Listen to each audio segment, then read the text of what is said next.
O Senhor esteja convosco. Ele está no meio de nós.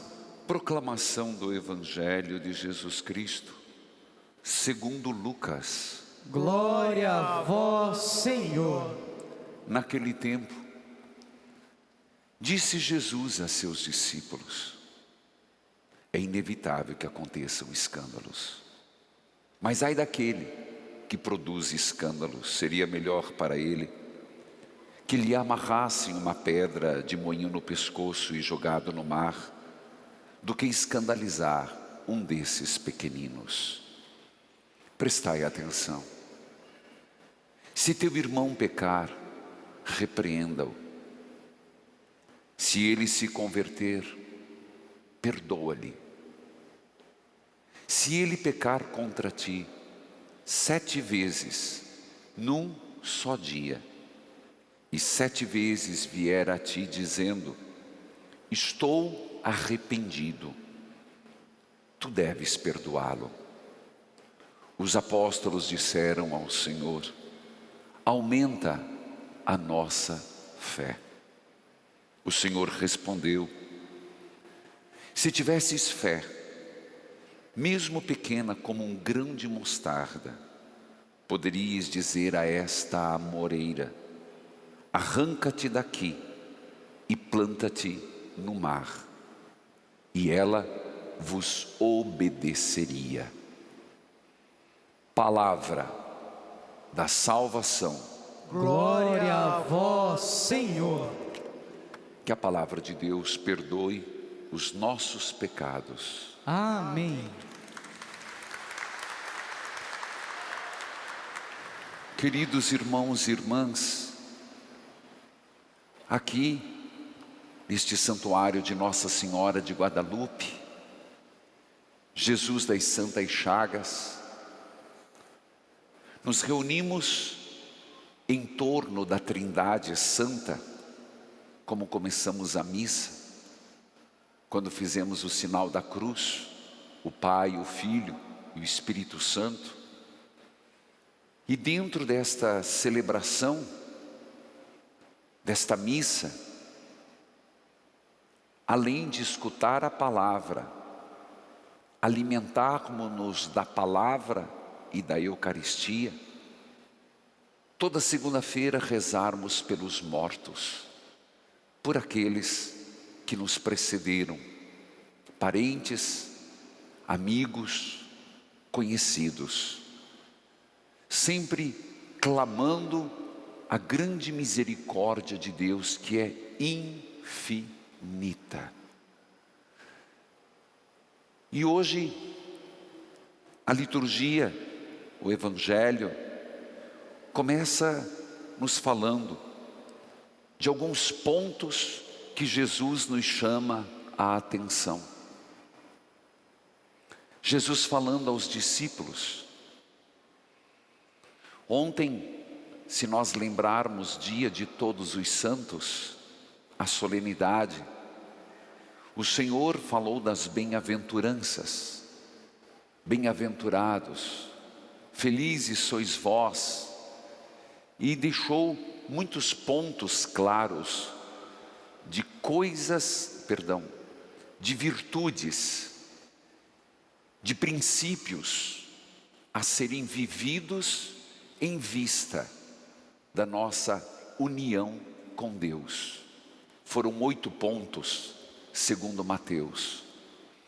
Mas hoje, e nesses dias, o Senhor chamará a atenção do que fazer e do que não fazer. Ele fala hoje, começa dizendo: escândalos acontecerão, mas evitem a todo custo ser motivo de queda de um pequenino. E um dos motivos que me parece no texto que seria motivo de escândalo é um cristão que não consegue perdoar. Porque esses pontos que ele apresenta hoje são para serem vistos na totalidade, no conjunto dos 3 aspectos. Portanto, é como que dizendo que é inadmissível. É como que dizendo que um cristão que não perdoa acaba sendo motivo de queda do outro. Por quê? Primeiro, por um aspecto fundamental. Cristo morreu na cruz para o nosso perdão. Ele levou sobre si os nossos pecados. Então, por essa verdade, quem primeiro foi perdoado? A humanidade. E sendo a humanidade, eu e você fomos perdoados. Fomos perdoados por Deus. Fomos como gênero humano e somos a cada dia perdoados. Às vezes, podemos não ter consciência de quantos erros cometemos, de quantas falhas cometemos, mas aqui e acolá a gente percebe como Deus é bom. Diga isso lá no fundo do seu coração, sem pronunciar em palavras. Como Deus é bom. E lá no fundo do seu coração diga: obrigado, Senhor, por ter paciência comigo, por me perdoar e ser misericordioso com as minhas falhas. Então, nesse primeiro aspecto da homilia, é lembrar aquilo que os evangelhos nos falam, mas está tão presente nas cartas, nos ensinamentos, nas epístolas. Olhar para o Cristo que morreu para o perdão de nossos pecados. Inocente, carregou nossas culpas. Inocente, carregou nossas falhas. Por suas chagas fomos curados. Por sua cruz fomos libertados. Às vezes nós não temos essa noção de que o homem por si só, com a queda do pecado, não chegaria à justificação. A humanidade por si só não teria nada a entregar a Deus para pagar seus pecados. Por isso Cristo pagou nossos pecados. Entenderam isso? Porque é disso que discorre o que vem. Essa é a fé, essa é a teologia, essa é a revelação. Não merecedores, mas Deus nos perdoou. Não merecedores, Deus pagou em Cristo, ofereceu-se para expiação de nossos pecados. Entendido isso, é que entendemos depois, por que perdoar? Porque Ele perdoou e fomos perdoados. Por que perdoar?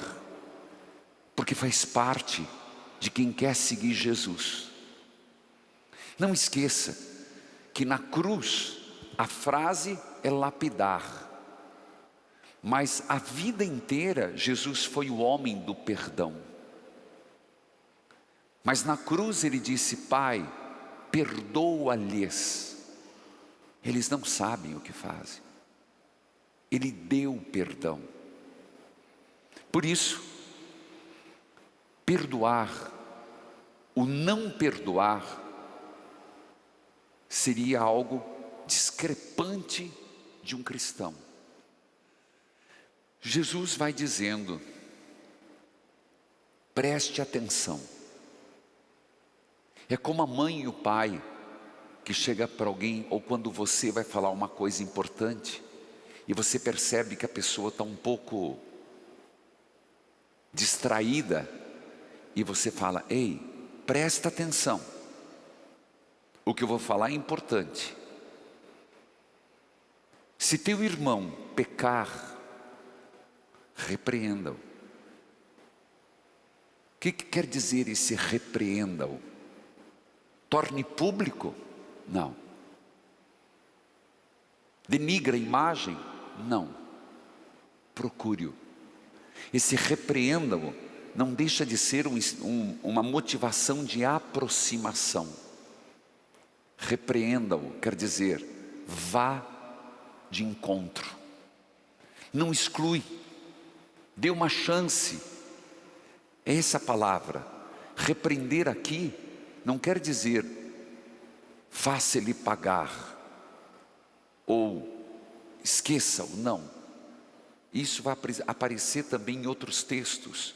Procure-o para salvá-lo. Lembre que aquele princípio básico de Deus, a justiça de Deus, não é um pecador morto. A justiça de Deus é um pecador convertido. Essa é a justiça de Deus. Procure-o. Continuando.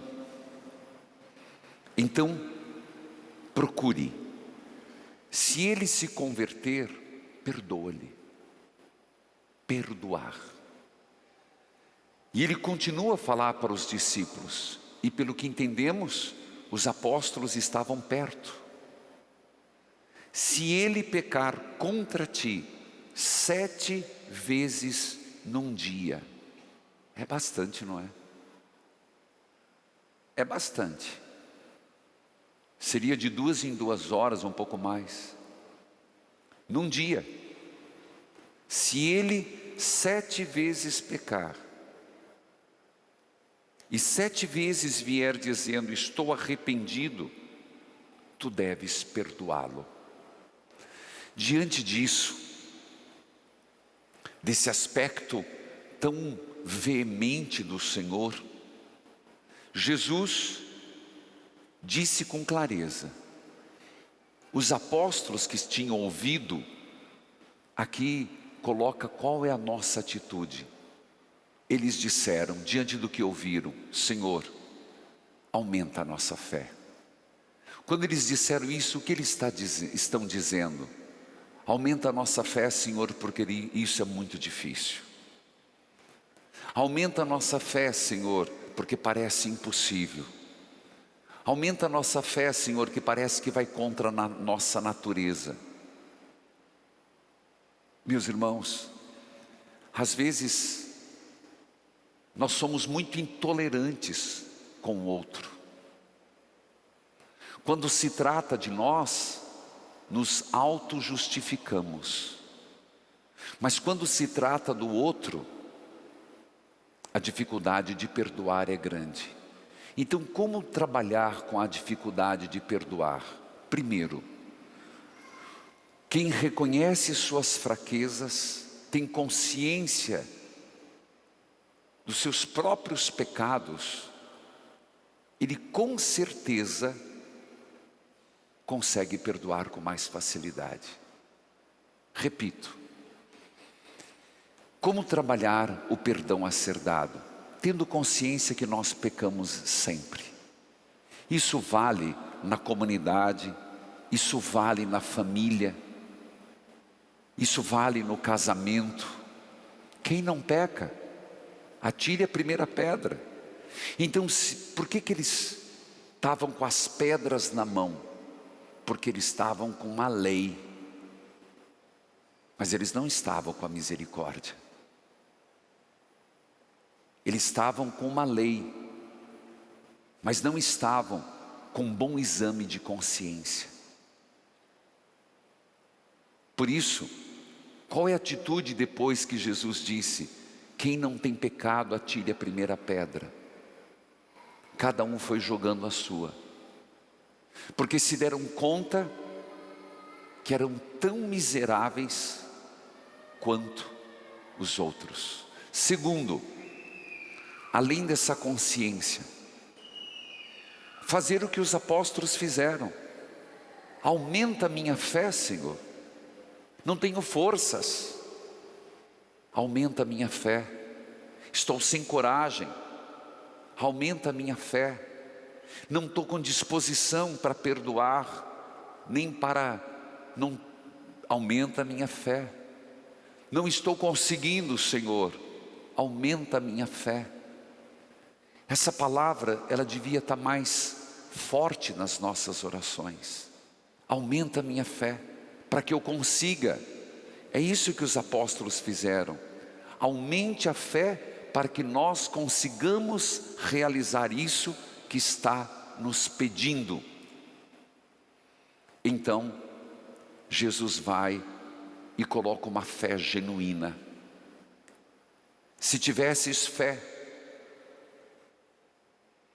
mesmo pequena, como um grão de mostarda, poderias dizer a esta amoreira: arranca-te daqui e planta ao mar, e ela vos obedeceria. Olha, o que é mais fácil? Perdoar, ou você chegar diante de uma amoreira, de uma árvore de raiz profunda, ou de uma montanha, como diz outro evangelista: arranca-te e vai ao mar. O que é mais fácil?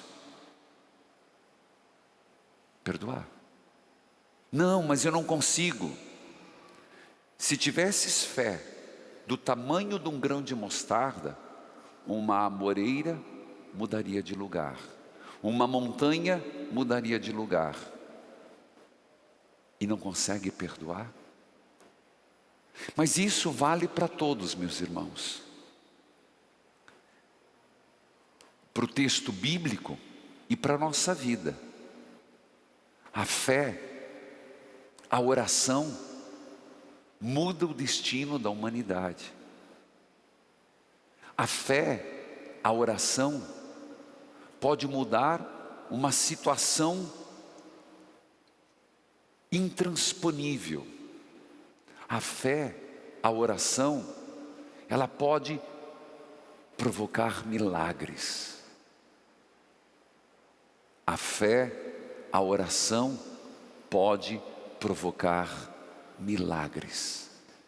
Não por nosso mérito, mas pela profunda graça de Deus. Então hoje, qual milagre que você quer pedir? Eu diria, qual é a amoreira que você gostaria que se arrancasse e fosse ao mar? Fala do fundo do teu coração. Qual é a amoreira, usando a palavra bíblica, que você gostaria de pedir: Senhor, eu não sei se eu tenho a fé como um grão de mostarda, ou se eu, maior, dificilmente, menor, talvez, mas por tua misericórdia, pega essa amoreira, pega essa montanha, pega esse obstáculo, pega esta situação, pega essa circunstância, pega essa dor, pega esse medo, pega essa doença, pega isso que está acontecendo, arranca e põe ao mar, Senhor. Para onde mandastes os porcos? Na região dos Gadarenos. Eu não tenho fé, Senhor, para fazer isso, mas supra a minha fé. Talvez você está nessa circunstância hoje, e só você sabe, e só você está vivendo, e aquela moreira está parecendo o teu fim, aquela montanha está parecendo o teu, tudo que é de negativo. Então você que está aqui neste santuário, a palavra de Deus hoje fala muito, principalmente sobre o perdão, mas também sobre fé. Então você que está me acompanhando pela TV, pelo rádio, pelos aplicativos, você que veio aqui neste santuário, como eu desejaria que você não tivesse amoreiras na sua vida. Como eu desejaria que você não tivesse uma montanha intransponível. Mas se tiver, confia no Senhor. E diga: Senhor, por piedade, por compaixão, não por outro motivo, arranca e jogue ao mar, Senhor. E então eu louvarei e cantarei os teus louvores.